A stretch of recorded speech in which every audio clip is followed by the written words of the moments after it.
Hello friends, how are you all. तो आप सभी का आज के निफ्टी और बैंक निफ्टी एनालिसिस सेशन में बहुत बहुत स्वागत है। लाइव सेशन में भी हमने देखा कि किस तरीके से निफ्टी बैंक ने एक अच्छा बॉटम बनाया। लगभग 2-2.5% की हमने आज के दिन में रिकवरी देखी और उसके बाद high to high bank nifty और निफ्टी दोनों ही ऑलमोस्ट हाईज के आसपास क्लोज हुए। लेकिन इन सब के बीच में कुछ ऐसी चीजें थी जो थोड़ा इराटिक थी, थोड़ा अनयूजुअल थी, जो बाइंग साइड में एक डिस्कम्फर्ट पैदा कर रही थी। वो ये थी कि विक्स बढ़ा हुआ था। तो ideally what should be there कि अगर मार्केट बढ़ रहा है तो विक्स को गिरना चाहिए, प्रीमियम ने कूल ऑफ होना चाहिए। लेकिन हमने देखा कि प्रीमियम भी बढ़ी हुई थी और प्रीमियम कूल ऑफ भी नहीं हुई आज के सत्र में, आज के ट्रेडिंग सेशन में। प्लस विक्स लगभग 2.5% बढ़ के बंद हुई है। तो एक जो डाउट आ रहा था मन में कि विक्स क्यों नहीं गिर रही है। दूसरी बात, हमने आज यूएसडी आईएनआर को देखा, डॉलर ऊपर गई और ऊपर से गिरी भी है। मुझे लगता है कि डॉलर की जो अपसाइड है, क्योंकि ज़रूरी नहीं है कि निफ्टी गिरे तो डॉलर गिरे ही। हमने बहुत से ऐसे सीज़न देखे हैं कि डॉलर भी ऊपर जाती है और निफ्टी भी ऊपर जाती है, डॉलर भी गिरती है, निफ्टी भी गिरती है। तो ज़रूरी नहीं है कि हमेशा ये ऑपोजिट कोरिलेशन ही काम करे। तो कहीं ना कहीं एक जो डिस्कम्फर्ट है, हालांकि प्राइस को देख के मुझे लगा कि शायद कोविड केसेस को देख के, क्योंकि हमने देखा 3,15,000 Covid cases, active Covid cases कल के दिन में रिपोर्ट हुए और ज़मीनी हकीकत जो है वो भी थोड़ा डिफरेंट है। Yes, people are not comfortable in this situation और कहीं ना कहीं इकोनॉमी के लिए ये चीज़ें आज नहीं तो कल इम्पैक्ट डाल सकती हैं। तो नेगेटिविटी है बाजार में और नेगेटिविटी रियलिटी की वजह से भी है, क्योंकि हमने देखा कि पिछले वर्ष से अगर हम देखें तो 10 गुना ज़्यादा इम्पैक्ट है कोविड का। लेकिन आज और कल में क्या फ़र्क है कि हमें इस सिचुएशन को हैंडल करना आ गया है। हमें it is not new to us, क्योंकि कोई चीज़ नई होती है तो थोड़ा सा पता नहीं होता क्या करें, लेकिन जब आप यूज टू हो जाते हैं तो फिर वही चीज़ आपके लिए इतना मायने नहीं रखती। तो कहीं ना कहीं मुझे ऐसा लगता है कि बॉटम आउट, जो बैंक निफ्टी जिस तरीके से ऊपर गई है और निफ्टी इतना ऊपर नहीं गई है। अभी हम चार्ट पे चलेंगे तो और चार्ट्स की भी बातें करेंगे, पर थोड़ा हम साइकोलॉजी का तड़का लगाते हैं। क्योंकि क्या होता है, जब ऊपर जाती है तो लॉन्ग अनवाइंडिंग भी होती है, क्योंकि लोग क्या करते हैं, नीचे माल खरीदा, पोजीशंस ली और जैसे ही वो ऊपर गया 500 की जोन में गया, 14,400 500 उन जोन्स में जाके फिर वो प्रॉफिट बुकिंग करते हैं। तो आज का जो बैंक निफ्टी का प्राइस एक्शन था वो लॉन्ग अनवाइंडिंग का नहीं था, वो कहीं ना कहीं बाइंग का था।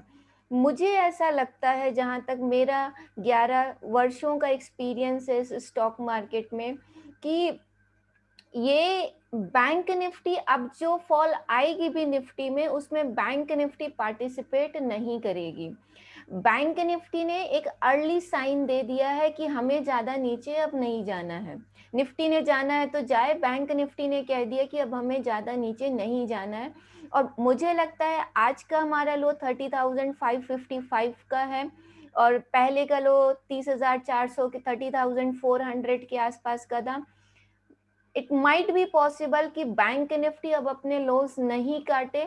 बहुत अगर वो निफ्टी को रिस्पेक्ट करती है तो साइडवेज हो जाएगी, ज्यादा गिरेगी नहीं।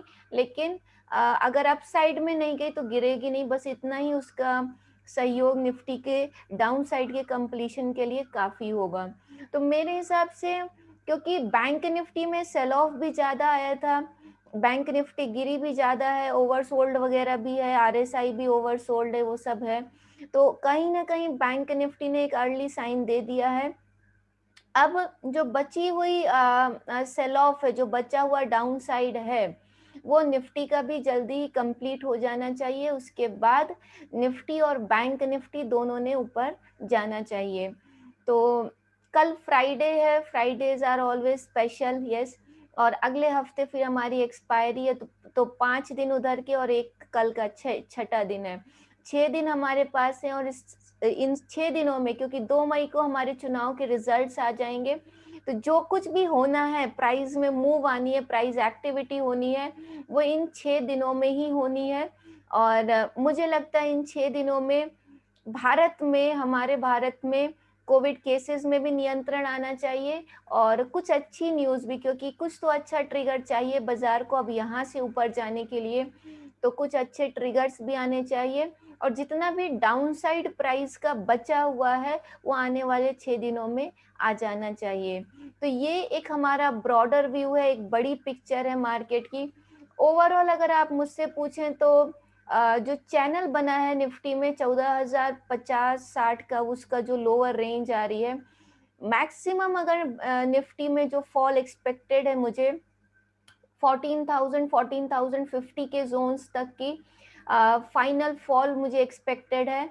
मुझे लगता है कि इससे ज़्यादा फॉल निफ्टी में नहीं आनी चाहिए, और निफ्टी बैंक ने ऑलरेडी शो कर दिया है कि वो अभी ज़्यादा गिरने के मोड में नहीं है, तो माइट भी ये 30,400 से लेके 30,000 उसका मैक्सिमम लोअर एरिया है। और अभी का मार्केट ऑप्शन सेलर्स के लिए बहुत अच्छा फेवरेबल मार्केट है, क्योंकि मुझे लगता है कि हम इसी दायरे में ये मंथली क्लोजिंग आनी चाहिए। तो चलिए, ये ओवरव्यू हो गया, अब हम थोड़ी बातें प्राइस की भी सुन लेते हैं और सीधा अपने कैंडल्स के पास चलते हैं। तो let's go here, and this is,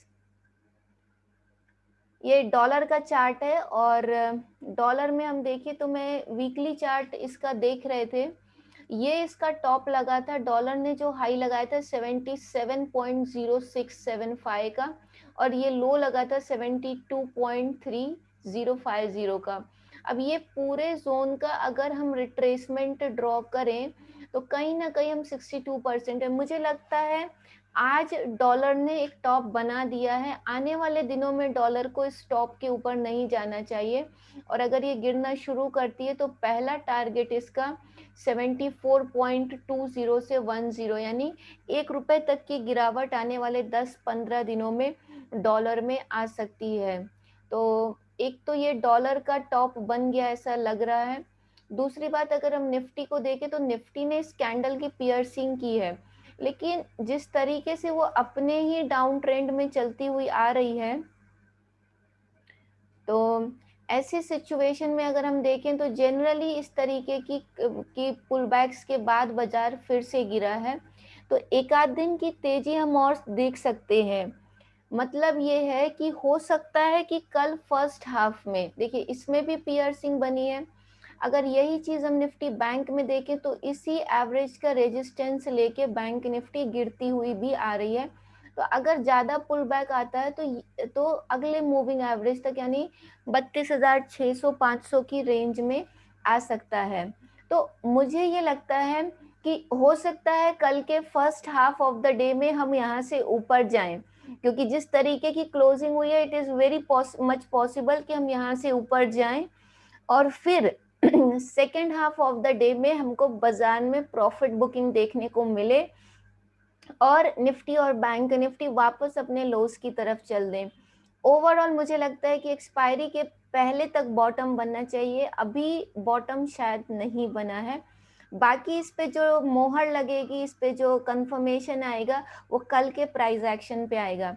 देखिए, अगर यहाँ पे बॉटम बनना भी है, फॉर एग्जाम्पल अगर हम आज के प्राइस एक्शन को सही भी मान लें, तो अगर ऊपर यहाँ पे बॉटम बनना भी है तो हमें एक कैंडल और सिमिलर साइज्ड कैंडल चाहिए, बिल्कुल ऐसी की ऐसी कैंडल चाहिए हमको कल के दिन में क्लीन बोल्ड करने वाली, तो हम मान लेंगे कि ये बॉटम बना है। अगर ये कैंडल भी बनती है तो भी हमको इंट्राडे में बाइंग की अपॉर्चुनिटी मिलेगी। सिमिलरली अगर हम निफ्टी में देखें तो निफ्टी में भी कल हमको ऐसी कुछ कैंडल यहाँ पे मिलनी चाहिए। निफ्टी की कैंडल थोड़ी छोटी बनती है, तो ये कैंडल अगर ऊपर जाती है तो हमको लगभग 14,600, 14,600, यानी 200 पॉइंट की मूव कल हमको देखने को मिल सकती है। तो इंटरेस्टिंग होगा। At the moment there is no clarity in the market, और अभी भी हम इसी पैटर्न में जी रहे हैं जिस पैटर्न में हम चलते आ रहे हैं। तो फिलहाल पॉजिटिविटी है कल के लिए, फ्राइडे के लिए। एटलीस्ट फ्राइडे का फर्स्ट हाफ पॉजिटिव होना चाहिए। अगर प्रॉफिट बुकिंग आती भी है तो second half of the day में आएगी। कल आप क्या कर सकते हैं, अगर ये गैप अप ओपन हो जाती है निफ्टी बैंक, तो फिर आप लॉन्ग साइड की अपनी जो भी पोजीशन है, कई लोगों ने कॉल्स कैरी की हुई है, तो अगर कल first half of the day में आपको गैप अप ओपनिंग मिलती है तो आप वहां पे प्रॉफिट बुक करके एग्जिट हो जाइए। क्योंकि थोड़ा बहुत ऊपर जाके, क्योंकि आज भी हमने रैली करी है, कल भी हम रैली के साथ खुलेंगे, तो प्रॉफिट बुकिंग देखने को आ सकती है। तो एक तरीका ये है कि आपको अगर गैप अप मिलता है तो कल आप फर्स्ट आफ्टर ओपनिंग आप वहां पे प्रॉफिट बुकिंग करके एग्जिट हो जाइए।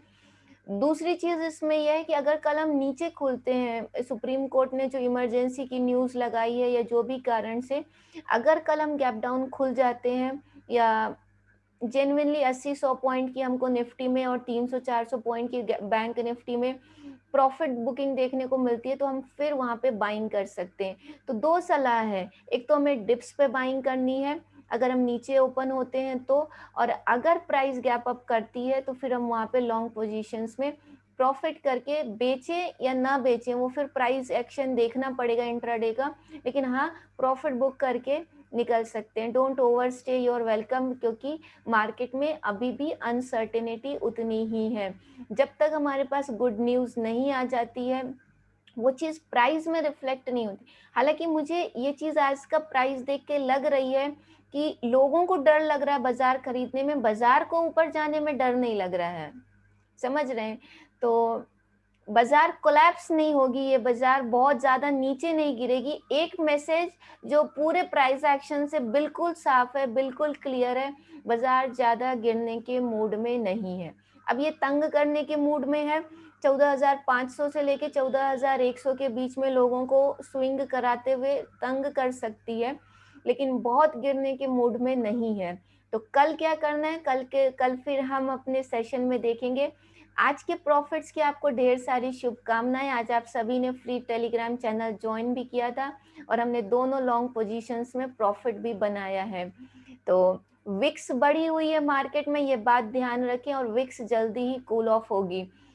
जनरली विक्स तभी बढ़ी हुई होती है जब हम नेगेटिविटी की एक्सट्रीमिटी पे होते हैं, तो आज नहीं तो कल मार्केट में बॉटम भी बनेगा और हम यहाँ से, और मार्केट के बॉटम बनने से ज़्यादा इम्पोर्टेंट है कि जो हमारे देश में हो रहा है उस पर कंट्रोल आए, मार्केट अपने आप ऊपर चली जाएगी। आज के सेशन में इतना ही। अगर आपको वीडियो अच्छी लगी हो तो लाइक शेयर सब्सक्राइब ज़रूर करें, और सेशन वाइंड अप करने से पहले आप सभी से एक रिक्वेस्ट है, मास्क ज़रूर पहने, क्योंकि जिस तरीके से कोविड बढ़ता जा रहा है, बिल्कुल भी इसको लाइटली न लें। कीप पॉजिटिव थॉट्स कि हम सब सुरक्षित रहेंगे और हैं भी सुरक्षित, लेकिन उसके साथ साथ कायदे में ही फायदा है। जो भी कायदे सरकार ने बनाए हैं, मास्क लगाएं, सोशल डिस्टेंसिंग, सैनिटाइजेशन, ये सारी चीज़ों का पालन करें। आज की वीडियो में इतना ही। Thank you, bye bye, take care.